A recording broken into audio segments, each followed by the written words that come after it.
এইসব সাথে জমিদাররা মজা করে, ভালোবাসে না। এটা মজা মনে করে ভুলে যা।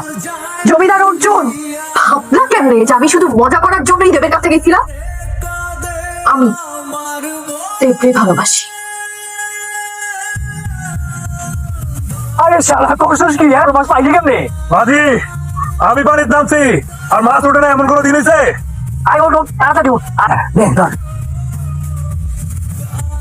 বুড়ো শেষ হবে নাকি শালা? আমি খাবো না। দে বাপ হয়ে বলাটা সত্য না। লোক টান দিতে হইব দে। সব কোথায় আসেন? টেন্ডারের কি অবস্থা? না মানে টেন্ডার থেকে যা প্রফিট হবে আর কি। আপনি আমি 50-50।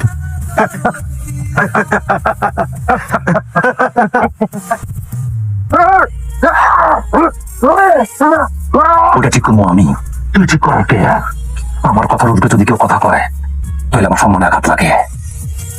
হ্যাপি বার্থডে কাজল, হ্যাপি বার্থডে। আমার মুখ চাচ্ছে। তাহলে আমারও মুখ চাচ্ছে।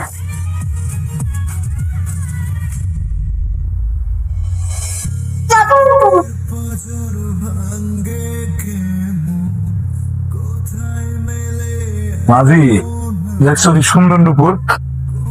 শালা করে দিতে আবার ঘুমাইছে।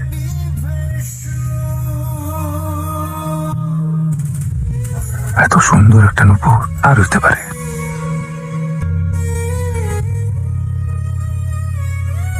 কই পাই এই নুপুরের মালিক রে?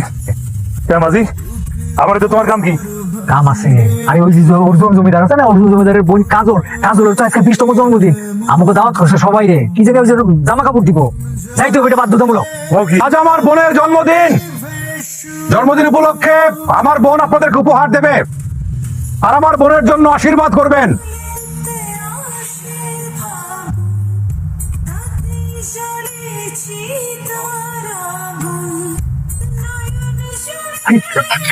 গেছিল মাথা উঁচু করছে দেখে।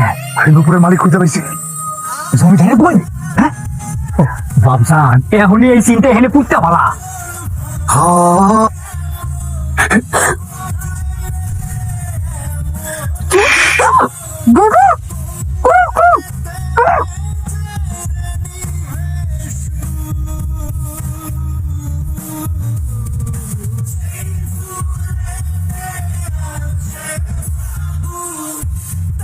এটা কি ছিল?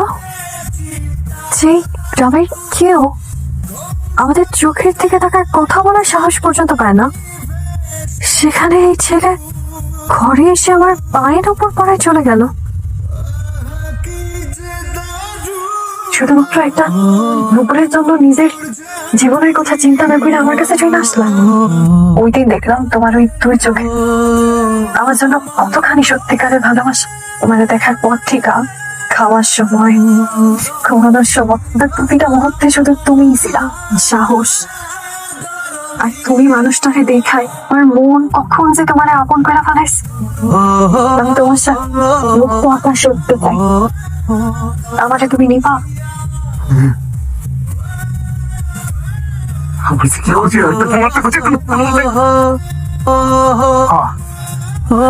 দুইজন মিলা তো পাখির মতো পৃথিবী ঘুরে দাও।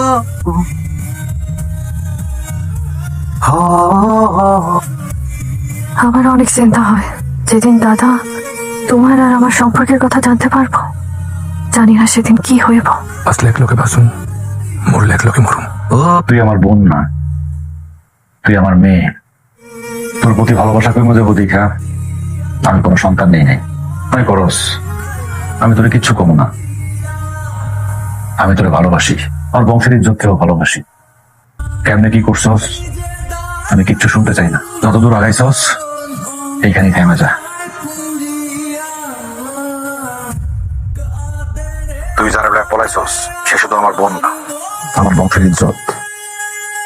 ভোরের আলো ফোটার আগে যদি আমার বংশের ইজ্জত বাড়িতে ফিরে না আসে, তোর বাপের পিস পিস করে একটা গাঙ্গের মাছ খাওয়াম। এই আজকের এই ঘটনা যদি এই বাড়ির বাইরে যায়, সবগুলোর একটা গাঙ্গে পাঠাই দিব। দেবে তুই ভুলে যা, ও আর ফিরে আসবে না। সেই বংশের কাছে যদি কোনো আসর করে তবে দুনিয়াটা একদম আলাইতে পারে।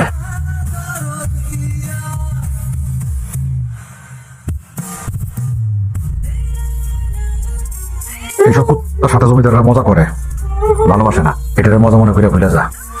জমিদার অর্জুন, তুমি এটা ভাবলা কেমনে যে আমি শুধু মজা করার জন্যই দেবের কাছে গেছিলাম? আমি দেবকে ভালোবাসি। আমি ওর সাথে পালাইছিলাম কারণ আমি এই নরক থেকে মুক্তি চাইছি, মুক্ত আকাশে উঠতে চাইছি। তোমার এই বন্দি জেলখানায় থাকতে থাকতে আমার দম বন্ধ হয়ে গেছে। তুমি বেঁচে আছো? এমন কোন ঝড়েতে যায় রে ভেসু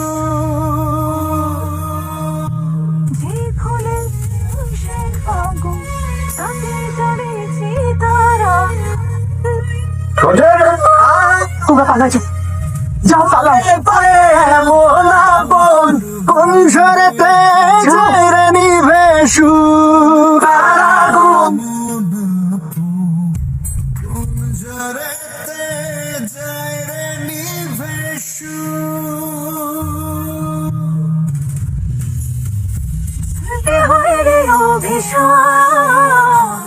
দিলা কেন তারে দেখায় দুই নয়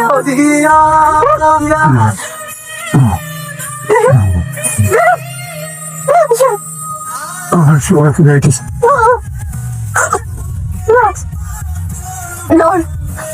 যাও নাকি, যাও নাকি আমার চিরজীবনের জন্য তোমার কইরা দিয়া যাও।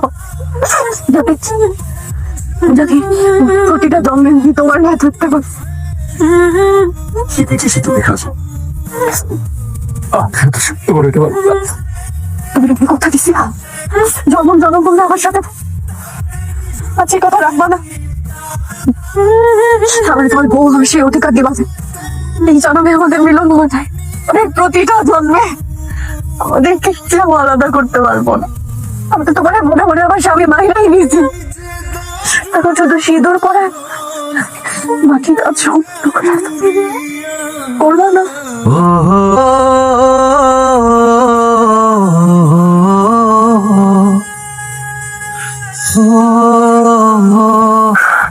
এই কথা দিয়েছিলাম ঘরে নিয়ে আমি মুক্ত আকাশে উঠবো।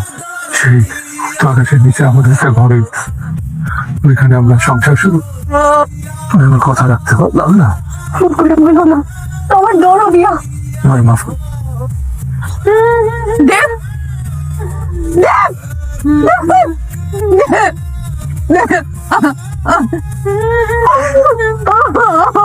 প্রেমে যদি দিলা কেন আমায় তুমি প্রেমে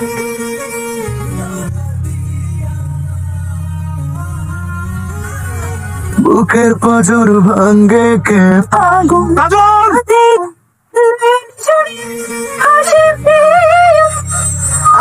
কাজল বুকের পাজর ভাঙ্গে কেমন কোথায় কাজল এমন আপন কাজল ঝড়েতে যায় রে নিভেসু